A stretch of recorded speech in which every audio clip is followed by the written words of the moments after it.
မုံတိုင်းနဲ့ပြီးသွားတဲ့ခါမှာလေပြေလေးတွေရောက်လာမယ်ဆိုတာတကယ်လားနေရီကိုရောက်ချင်နေတော့နေဘူးကိုဖျက်ကျော်ရတာဟာသဘာဝတစ်ခုပါပဲဘဝဆိုတာအမြဲတမ်းလဲခါမနေတယ်လို့အမြဲတမ်းလဲချိုးမနေပါဘူးချိုးတယ်လဲခါတယ်လဲဆိုသလိုနေကြီးတခါမြင့်ကြီးတယ်လဲနဲ့ချားရက်ဟတ်လို့လဲပတ်နေခဲ့တာပါအချိန်တိုင်းလဲအောက်မှာရှိမနေတတ်တယ်လို့နေရက်တိုင်းလဲအပေါ်မှာရောက်မနေတတ်ပါဘူးမိုးရပြီးတဲ့အခါတိုင်းလှပတဲ့တက်တက်ရောင်စင်နေမြေတွေ့ရတယ်လို့မုံတိုင်းပြီးရင်တော့လေပြေလေးတွေရောက်လာစမြဲပါပဲငါးကြောင့်မှကန်ဆိုးတာလားအမြဲလိုညင်းညူနေရင်တော့ကန်ကောင်းခြင်းဆိုတော့သူ့လူလိုတော့ဖြစ်မလာတတ်ပါဘူး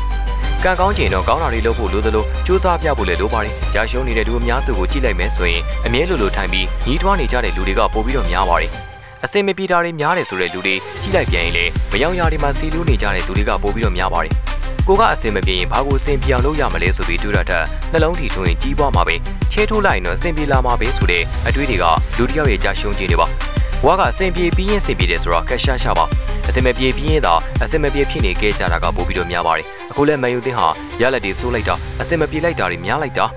ဆိုပြီးတော့တရားစီလုံးထိုင်ပြီးညင်းညူနေကြတာတွေ့ခဲ့ရပြီးသူတို့တွေကလက်တွေ့ကြကြစူးစမ်းတာမျိုးတော့မြင်တွေ့ခဲ့ရခြင်းမရှိပါဘူးပရီးမီးယားလိမှာသာယူရိုပါလိပွဲစဉ်တွေကစားသလိုကစားခဲ့ရင်ဗီလာနဲ့ရင်ဆိုင်ခဲ့တဲ့နောက်ဆုံးပရီးမီးယားလိပွဲစဉ်လို့သာကစားခဲ့မယ်ဆိုရင်မန်ယူသင်းနေတဲ့အခုလိုချင်းတွေကိုရောက်မှာမဟုတ်ပါဘူးတိုက်စစ်ပိုင်းကအားကိုးလို့မရနိုင်မှန်းသိသိနဲ့တိုက်စစ်ကိုအင်အားမဖြည့်ခဲ့တာတွေကုသမားနေရာမှာအားနည်းချက်တွေဒီလောက်ထိရှိနေတာကိုတော့မှဒီကုသမားကိုပဲအားကိုးတကြီးနဲ့အသုံးပြုနေတာတွေကအခုလိုချင်းနေမျိုးနဲ့ရင်ဆိုင်ခဲ့ကြတာပါအတင်းအတွက်ပေးဆက်ခြင်းနဲ့ကစားသမားတွေထက်အနေစားချောင်လို့ရှိနေခဲ့ကြတဲ့သူတွေကပိုပြီးတော့များပါတယ်ဒါကိုအမော်ရီကိုရန်လေးသိတယ်လို့ဘယ်သူတွေကိုယာတီကုန်နှန်းနဲ့ရှင်းထုတ်မလဲနားလေသဘောပေါက်မှာပါ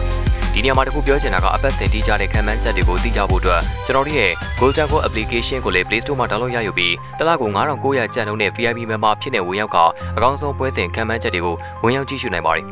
အခုဆိုရင်တော့ Rames Wailan ကနာချူနဲ့ Onana တို့လိုကစားသမားတွေကိုအယောင်ဆင်းတင်ထားခဲ့ပြီလို့သိရပြီးငါးကြောက်ကစားသမားတွေဖြစ်ကြတဲ့ Sancho, Raffo နဲ့ Anthony တို့ကိုလည်းရောင်းချဖို့ဆုံးဖြတ်ပြီးသားပါဒါပေမဲ့အဲ့ဒီမှာတစ်ချက်သတိထားရမှာကမကြာခဏဒဏ်ရာပြဿနာကြုံတွေ့တတ်တဲ့ Luke Shaw, Mason Mount တို့လိုမန်ယူသင်းနေနဲ့ဖေရှားသွားတဲ့လို့ထင်မြင်ယူဆခြင်းပြီးမေဆုံမောင်ကစားဖို့မစိုးပေမဲ့သူ့အတွက်ပြီးချေထားရတဲ့လက်ဆောင်ငွေနဲ့ဒဏ်ရာမကြာခဏဆိုလိုရနေတတ်တာတွေကအတင်းအတွက်ကစားသမားတယောက်နဲ့နာစီခဲ့ပါတယ်မေယိုတင်ဟာအမေရိရဲ့တပည့်ဟောင်းဖြစ်သူဂျူကာရက်စ်ကိုမျက်စိကျနေပေမဲ့ကစားသမားကိုယ်တိုင်ကချန်ပီယံလိမကစားရရင်မလာခြင်းဘူးဆိုတဲ့ပုံစံမျိုးတွေရုပ်ဆိုထားတာဖြစ်တဲ့အတွက်ဂျူကာရက်စ်လိုကစားသမားဟာအသင်းတော်တကယ်ပေးဆက်ခြင်းတဲ့ကစားသမားမျိုးမဟုတ်ပါဘူးချန်ပီယံလိမကစားရရင်မေယိုတင်စီပြောင်းရွှေ့ဖို့ဆုံးဖြတ်ထားခဲ့တယ်လို့ဒီအန်တီလက်ကလည်းမေယိုတင်ကမေယိုတင်မို့လို့ကစားပေးချင်တာဆိုပြီးပြောကြတာဖြစ်တဲ့အတွက်ဂျူကာရက်စ်လိုကစားသမားတွေတက်ဆိုင်မာတီရဲ့ကွန်ညာလိုကစားသမားကိုခေါ်ယူတာကအသင်းတော်ပို့ပြီးတော့အကျိုးရှိမဲ့ခေါ်ယူမှုဖြစ်နေတတ်မှတ်ရမှာပါ